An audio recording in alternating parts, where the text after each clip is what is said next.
સો આજે મને એક ટૉપિક પર વાત કરવી છે. નિર્ભયા કેસ જે 2012માં 16 ડિસેમ્બરના રોજ દિલ્હીમાં એક છોકરી સાથે જે બસમાં હતી એના બોયફ્રેન્ડ સાથે એનો રેપ થયો હતો, બહુ ગંદી રીતે. એના આંતરડા બી બહાર કાઢી લેવામાં આવ્યા હતા અને એના પછી એ 13થી 14 દિવસ સુધી હોસ્પિટલાઇઝડ હતી, જેને સર્વાઈવ કર્યું અને એના પછી એનું ડેથ થયું. 6 લોકો હતા જેને એનો રેપ કર્યો હતો એન્ડ રિસેન્ટલી 2020માં એ બધા જ આરોપીઓને સિવાય એકને ફાંસીની સજા થઈ હતી એન્ડ એકે સુસાઇડ કર્યું હતું જેલની અંદર જ. અચ્છા, અત્યારે આ વાત મને કેમ યાદ આવી? તો રિસેન્ટલી મેં એક વેબ સિરીઝ જોઈ હતી, દિલ્હી ક્રાઇમ કરીને, જેમાં આ કેસને બહુ સારી રીતે દેખાડવામાં આવ્યો છે. એન્ડ મને 2-3 વસ્તુ એવી હતી કે જે નહોતી ખબર કે એક્ઝેક્ટલી શું હતું, જે મને આ સ્ટોરી જોયા પછી ખબર પડી. એઝ અ ગર્લ મને 2-3 વસ્તુ સમજમાં આવી કે શું ધ્યાન રાખવું જોઈએ. એન્ડ આ બધું હું શેર એટલા માટે કરી રહી છું કે આપણે બહુ બધા લોકો કહેતા હોઈએ કે છોકરીએ સેલ્ફ ડિફેન્સિવ થવું જોઈએ, આવું તો કેવું થાય, આમ તેમ, રાઈટ? બટ એકચ્યુઅલમાં વસ્તુ જે દેખાય છે એવી નથી હોતી. તો કદાચ બહુ બધા લોકોને આ કામમાં આવશે, રાઈટ? તો મેં આ સિરીઝ જોયા પછી મને એક વસ્તુ ખબર પડી કે જેનો બોયફ્રેન્ડ હતો ને, આ લોકો એની સાથે મગજમારી કરતા હતા, જે 6 લોકો હતા એ, રાઈટ? એન્ડ આ ડિફેન્સ કરવા માટે સો એઝ અ ગર્લ આપણે ખોટા લફડાઓમાં નહીં પડવાનું. આપણે આપણી અમુક લિમિટેશન્સમાં રહેવાનું જે આપણા માટે ફાયદાકારક હોય, રાઈટ? બીજી વસ્તુ મને એ ખબર પડી કે આપણે ઓલવેઝ પ્રોટેક્ટેડ હોઈએ ફેમિલીથી, ફ્રેન્ડ્સથી, હસબન્ડથી, રાઈટ? આપણે ક્યાંય પણ બહાર જઈએ તો ફેમિલી આપણી સાથે હોય, હસબન્ડ આપણી સાથે હોય. જ્યારે નાના હોઈએ, કોલેજમાં ને એમ હોઈએ, ત્યારે આપણને એક કોન્સ્ટન્ટ પ્રોટેક્શન મળતું હોય, કારણ કે આપણે ઘરની બહાર ના નીકળતા હોઈએ અને અગર ક્યાંય જઈએ છીએ તો વિથ ફેમિલી હોઈએ, રાઈટ? તો આટલા પ્રોટેક્શનના લીધે થઈને આપણો જે અવાજ છે ને એ ક્યારેય આવી પ્રોબ્લેમમાં ઊંચો ના થઈ શકે, રાઈટ? જેમ કે અચાનકથી અગર તમે એવી કોઈ સિચ્યુએશનમાં આવી જાઓ છો કે જ્યાં તમને ડિફેન્સ કરવાની જરૂર પડી, તો તમે બોલી ના શકો, તમારો અવાજ અંદર જતો રહે, કારણ કે તમે ગભરાઈ જાઓ. તો બીજી વસ્તુ શું? નાની નાની વાતોમાં અવાજ મોટો કરવાની આદત પાડો.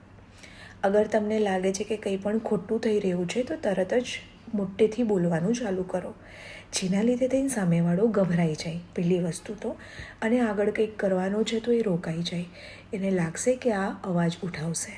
તો તમારો અવાજ ઉઠે ને એ બહુ જરૂરી છે. ત્રીજી વસ્તુ કઈ? તો ત્રીજી વસ્તુ, જ્યારે બી તમે ટ્રાવેલ કરતા હોય કે તમે ક્યાંય પણ હોય, એકલા હોય કે કોઈની સાથે બી હોય, ઓલવેઝ એલર્ટ રહેવાનું. હું જ્યારે બી ટ્રાવેલ કરતી હોય ત્યારે મને ખબર હોય કે મારા બસનો ડ્રાઈવર કોણ છે, મારી બસનો નંબર શું છે, મારા બસ ડ્રાઈવરનું નામ શું છે, બસ ડ્રાઈવરનો નંબર શું છે. આ કેમ જરૂરી છે, રાઈટ? જ્યારે તમે એકલા ટ્રાવેલ કરતા હોય કે કોઈની બી સાથે ટ્રાવેલ કરતા હોય, આપણને આપણું બુકિંગ બી કોઈ બીજું કરીને આપતું હોય, પપ્પા, હસબન્ડ, ભાઈ, આ લોકો કરીને આપતા હોય જનરલી.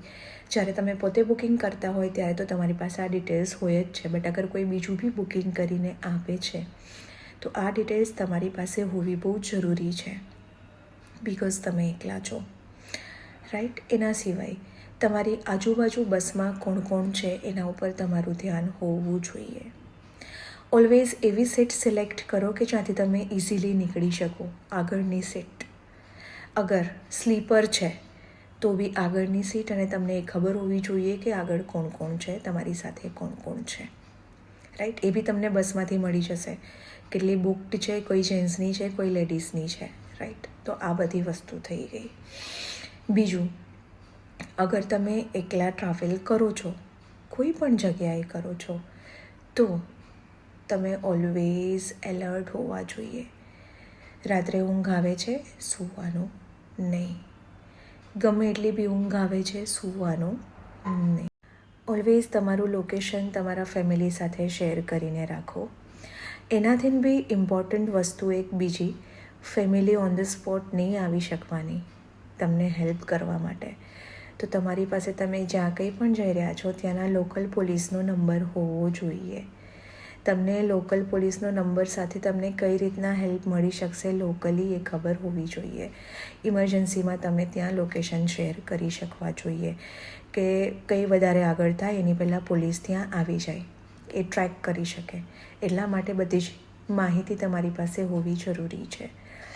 અને એક બીજી મોસ્ટ ઇમ્પોર્ટન્ટ વસ્તુ કે લોકલી અગર ગુજરાતમાં આવો ટ્રેન્ડ મેં જોયો છે, બિકોઝ ગુજરાતમાં આ વસ્તુ થતી હોય છે, જે હું બી પહેલાં ખુદ કરતી હતી કે કોઈ પણ સિટીમાં જવું હોય તો બુકિંગ કરીને નહીં જવાનું.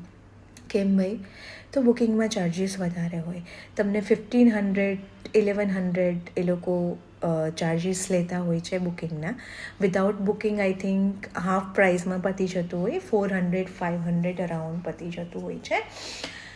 તો બુકિંગ વગર શું થાય કે તમારું એક તો ક્યાંય જ રજિસ્ટર નથી, તમારું ક્યાંય જ નામ નથી, બુકિંગ નથી થયેલું. તો કઈ વ્યક્તિ હતી, ક્યાં જઈ રહી છે, શું એજ હતી, ક્યાંથી નીકળ્યા, ક્યાંથી બેઠા બસમાંથી, એ કોઈ જ ઇન્ફોર્મેશન કોઈને નથી મળી શકવાની. બટ અગર વિથ બુકિંગ છે તો આ બધી જ ઇન્ફોર્મેશન સામેવાળા માણસને મળવી ઇઝી થઈ જશે. અને એક લાસ્ટ થિંગ કે કોઈ જ બીજું તમને બચાવવા આવશે ને એની પહેલાં તમારે જ તમારો બચાવ કરવાનો છે. એઝ અ ગર્લ મને આ વસ્તુ ખબર પડી ગઈ છે. ઓલવેઝ તમારી સાથે કોઈ જ નથી રહેવાનું, નથી તો ફેમિલી મેમ્બર્સ રહેવાના, નથી તો ફ્રેન્ડ્સ રહેવાના. ક્યારેક તો તમારે એકલા travel. Last and most important વસ્તુ, ક્યાંય પણ જાઓ છો, કોઈની સાથે છો કે એકલા છો, તમારી પાસે સેલ્ફ ડિફેન્સ માટે એવી કોઈ વસ્તુ હોવી જોઈએ કે જેનાથી તમે ડિફેન્સ કરી શકો. પછી એ ચીલી પાવડર હોય કે કંઈ પણ હોય, બટ રાખવી બહુ જરૂરી છે સાથે, રાઈટ? કારણ કે અગર તમે કંઈ જ નથી કરી શકતા તો એ તમને ક્યાંક ને ક્યાંક કામ આવશે. અને એના સિવાય લેડીઝનું કેવું હોય કે ઘરમાં, ઓફિસમાં, બધી જગ્યાએ એટલી બિઝી હોય તો જનરલી સેલ્ફ કેર ના કરતી હોય, જેના લીધે થઈને બોડીમાં બી સ્ટીફનેસ બહુ વધારે પડતી હોય છે. ને આ બહુ ઓપન ફેક્ટ છે, રાઈટ?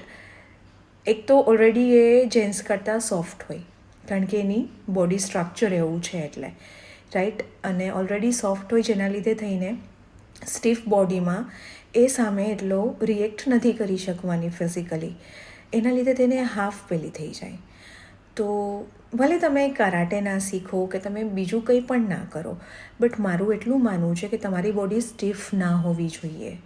તમારું બોડી એટલીસ્ટ એટલું એક્ટિવ હોય કે સામેવાળા સાથે ફાઇટ કરી શકે. અડધી તો તમે જંગ ત્યાં જ જીતી જવાના છો, રાઈટ? અને મેં કીધું એમ, ખુદનું ડિફેન્સ ખુદે જ કરવાનું છે. તમને બચાવવા માટે કોઈ આવશે એની પહેલાં તમે જ તમારી સાથે છો અને તમારો અવાજ નીકળવો જોઈએ. તો સેલ્ફ ડિફેન્સ કરીને તમે તમારી જાતને કઈ રીતે બચાવી શકો એ તમારા હાથમાં છે. અને લાસ્ટ, ક્યારેય એવું નહીં વિચારવાનું કે આપણી સાથે કંઈ જ ના થાય, આપણે બહુ સેફ છીએ.